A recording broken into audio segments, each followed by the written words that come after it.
Welcome back, everybody. So, in the aftermath of the foiled terrorist plot by our British cousins, new kinds of passenger profiling techniques are cropping up. One such is reported in today's New York Times front page. It's called behavior detection, which adds to introduction of screening passengers by observation techniques, or SPOT. So we have both humans and machines at work here, and I say bravo to both. We need more of this to deal with the growing terrorist threat and to concentrate airport surveillance on likely suspects rather than elderly ladies in the Midwest or their grandkids. If Islamic fascists continue their war against America, oops, I guess that's a controversial phrase, Islamic fascist. But I am in good company because President Bush used it. Take a look.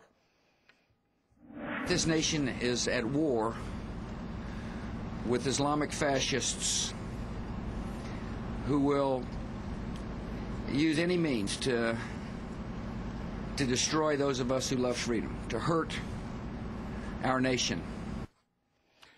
Back with us now is Jeb Babin, former Undersecretary of Defense. He's now joining us as Ibrahim Hooper, National Communications Director for the Council on American Islamic Relations. Welcome back, Jeb. Welcome, Mr. Hooper. Thanks Mr. for Hooper, having me. Let me just dive in on the Bush phrase, Islamic fascism. I guess you have a problem with that. Could you tell us what it is? Well, I think the main problem is that in this global conflict, we have to establish mainstream communities in the Muslim world and in the West, and both mainstream communities need to marginalize extremists. And in the Muslim world, you're going to have a difficult time having the mainstream community marginalize extremists when they feel that their faith and their culture is under attack. And phrases like Islamic fascists makes people feel like the entire faith of Islam is under attack. Well, but unfortunately, you know, you've got these extremists out there. I mean, it's become a political religion of totalitarianism. It's socialism and central planning on the economic front. It's an absolute lack of any human rights, or women's rights for that matter. What else do you call them? That sounds fascist to me. I mean, you can call it extremists. We've issued fatwas in the United States by Muslim scholars condemning religious extremism and terrorism. But to link the evil of fascism with the faith of Islam does no one any good. Jeb Babin, to link the evil of fascism with the faith of Islam. What's your take? Well, it's not our fault that it's that linkage, Larry. We see forevermore in the Taliban, going back to the Wahhabi raiders in southern Iraq in the 1920s, the Al-Ikhwan, they are fascists, they are Islamic. So I just go back to good old American law. Truth is a defense to libel and slander, and it's not our burden, Larry. It's not America's burden to have the Muslim communities come out and condemn these folks. It is the Muslims' burden to marginalize these guys, to force them out of the mainstream. And we're trying to do it. Well, look, we're trying to do it, and it's made more difficult by these kinds of hot-button terms that are thrown out without definition. Ibrahim, look, this is without definition.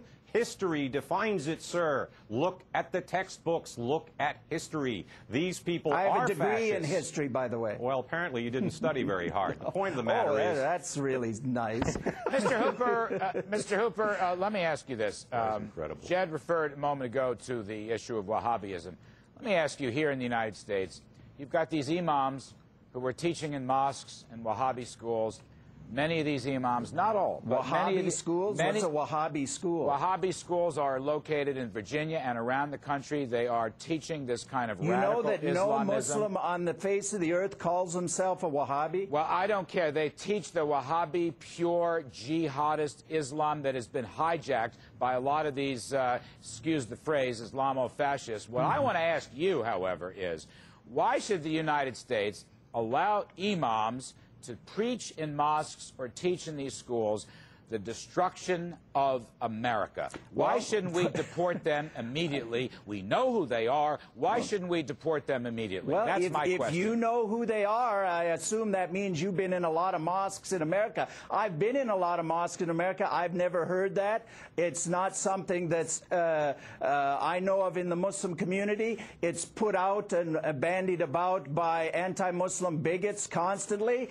And, you know, name names. If you want somebody deported, Name names. Jed Don't Babin, just do you throw think out there are this any stuff. imams teaching radical destruction of America in this country? Do you think there are any? Of course there are. There are hundreds of them. I think one of them was just kicked out of the New York prison system because he was the chief imam of the New York City prisons. These guys are name the all last over the mosque place. you were in. Name the last mosque you were in. I think I've been in a mosque that was partially destroyed in Baghdad about a year ago. No, the last mosque in America you were in. I was you never in a talk mosque. about it as if you know something. Look, you don't know anything. I know a lot more than you do. What you're trying to do is hide what's going on here. You're trying to stifle I the actually debate. go to mosques in America. Look, You've all I never can been tell into you, a mosque in America, and you're telling me what's going on there. Look, if you want to have a shouting contest, we can shout at each other. If you want to talk about facts, which you obviously don't want to do, this is about the Muslim community not bellying up to its responsibility. If they want to be Americans, they need to